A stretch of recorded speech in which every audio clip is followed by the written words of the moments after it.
Hola a todo el mundo y bienvenidos a la Historia de otros cuentos. El vídeo de hoy lo vamos a dedicar a los pueblos de la península ibérica que mayor resistencia presentaron a la conquista y a la romanización. Nos referimos a los celtas y a los celtíberos, gentes de procedencia y lengua indoeuropea, conocedores de la metalurgia del hierro, que llegaron durante el primer milenio y se instalaron en el noreste y en el centro de la península. Allá vamos.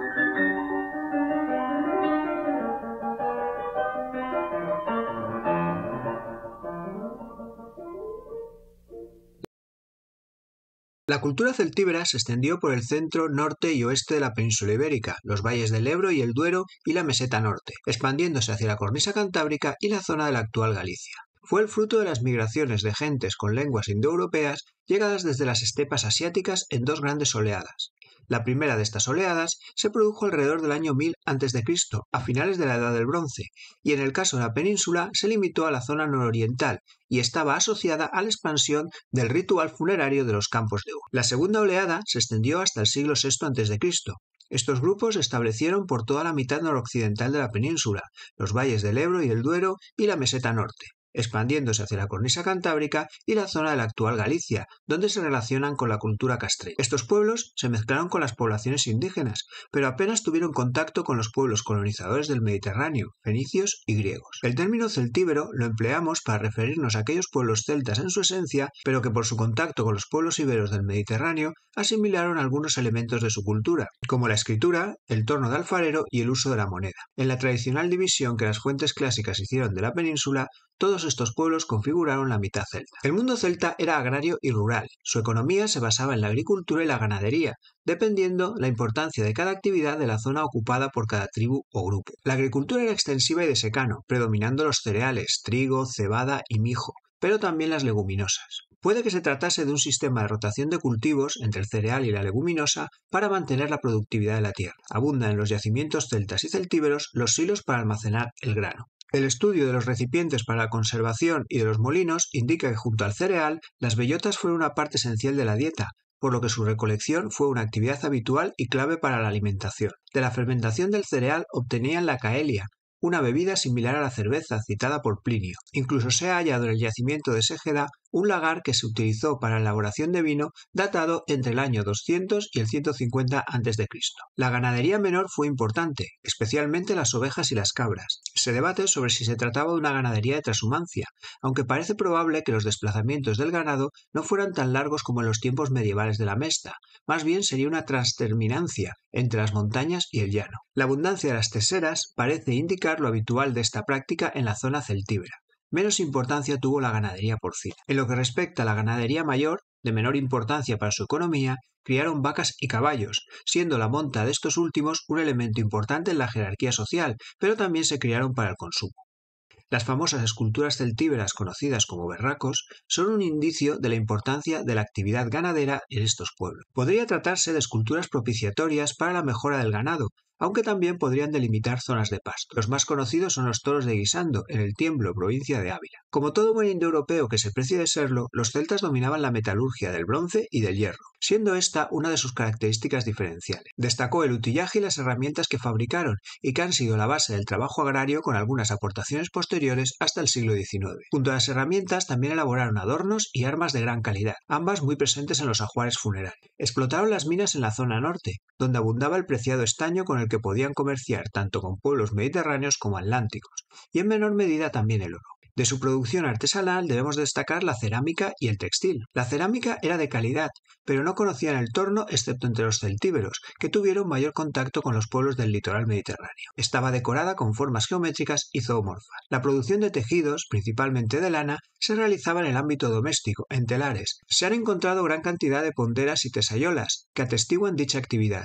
El cuero fue el otro gran material utilizado por celtas y celtíberos para la vestimenta. La población estaba articulada en torno a los castros, que luego evolucionarán a los ópidos, de los que dependían otras estructuras menores, como las aldeas o los torreones, para la explotación de la tierra y el control del territorio. Un buen ejemplo de poblamiento celta es el ópido en Dulaca, perteneciente al pueblo que las fuentes griegas denominaban vetores, uno de los más notables del mundo celta en la península. Se encuentra en el municipio de Solosancho, en la actual provincia de Ávila. Se alza en un montículo a más de 1400 metros. Su urbanismo es irregular, adaptándose al terreno sin unas calles marcadas. Destaca la conservación de un santuario tallado en la roca para sacrificios y una sauna ritual ya citada por Estrabón, que también aparece en otros poblados y castros. Estaba fortificado con murallas de 3 kilómetros de diámetro y con otras estructuras defensivas. En la imagen podemos ver una estructura defensiva, en este caso del castro de las Cogotas, que consistía en hincar piedras para evitar un ataque directo del enemigo.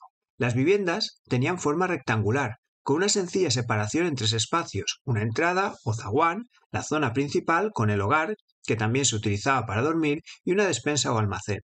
Los suelos eran de arcilla o tierra según el terreno. Los muros de adobe o tapial se alzaban sobre zócalos de piedra. Las paredes se revocaban con cal o yeso para su protección.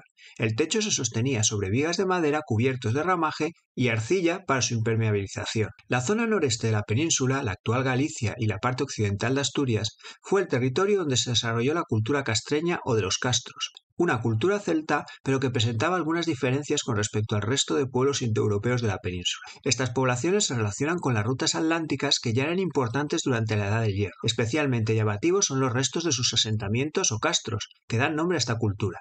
Estaban construidos en promontorios elevados, muchas veces junto al mar, defendidos con murallas y en ocasiones con fosos.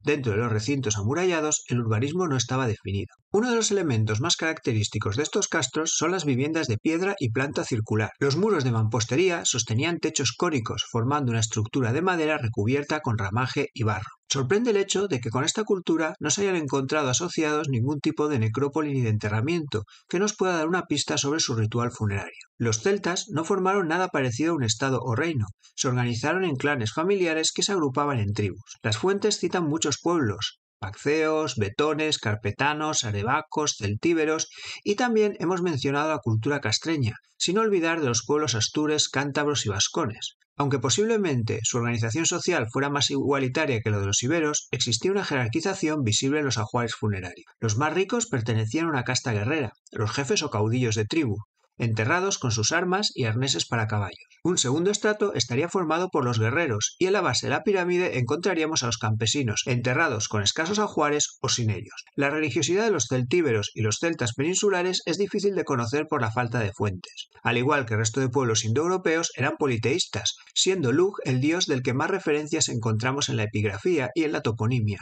Escasean también los referentes a sus ritos religiosos, salvo la cerámica numantina, donde encontramos escenas de sacrificios de aves. Podemos deducir celebraciones y rituales similares a las del resto del mundo celta, con variaciones locales o tribales. Estos ritos estaban relacionados con el culto solar y los ciclos lunares, ceremonias en honor a los dioses, así como sacrificios de animales y ofrendas votivas. También se realizaban rituales de adivinación para conocer el futuro y tomar decisiones importantes. Estos cultos se celebraban al aire libre, en lugares naturales de especial importancia. Los pueblos celtas no solían construir templos. Tanto celtas como celtíberos practicaban la incineración como ritual funerario, recogiendo los restos en urnas que enterraban en hoyos junto al ajuar, que según la clase social podía incluir armas, joyas, adornos u otros objetos. Estas sencillas tumbas podían estar marcadas con estelas o túmulos. Las fuentes antiguas, como Silio Itálico y Eliano, se hacen eco de una práctica funeraria que consiste en exponer los cadáveres de los guerreros muertos en combate en un lugar elevado para que sean devorados por los buitres, animales a los que consideran psicopompos. Según palabras de Itálico, los celtíberos consideraban un honor morir en combate y un crimen quemar el cadáver del guerrero así muerto, pues creen que su alma remonta a los dioses del cielo al devorar el cuerpo yacente el buitre. Mientras que Eliano, refiriéndose a los baceos, dice: dan sepultura en fuego a los que mueren de enfermedad, mas a los que pierden la vida en la guerra los arrojan a los buitres, que estiman como animales sagrados. Los pueblos celtas y celtíberos emplearon lenguas indoeuropeas. Contamos con numerosas muestras de escritura celtíbera, que datan de entre el siglo II a.C. y la época de Augusto. Utilizaron diversos soportes, como la piedra, la cerámica o placas de metal, especialmente de bronce. Encontramos varios tipos de inscripciones, epitafios y escritos relacionados con prácticas religiosas, inscripciones rupestres, monedas, grafitos en la cerámica y teseras de hospitalidad. Utilizaron el alfabeto ibero del noreste o signatario paleohispánico, adaptándolo a su lengua. Una de las peculiaridades de estas escrituras es la de combinar caracteres silábicos con alfabéticos, aumentando los segundos por la influencia del latín. Al igual que ocurre con la escritura de los iberos, se puede leer, pero no se ha descifrado su significado. La conquista romana de los pueblos celtas y celtíberos fue una tarea larga, ardua y que quedó inacabada. Las llamadas guerras celtíberas se prolongaron durante 5 décadas, del 181 al 133 a.C., aunque las luchas habían empezado antes y se prolongaron mucho después, siendo una auténtica pesadilla para las legiones romanas.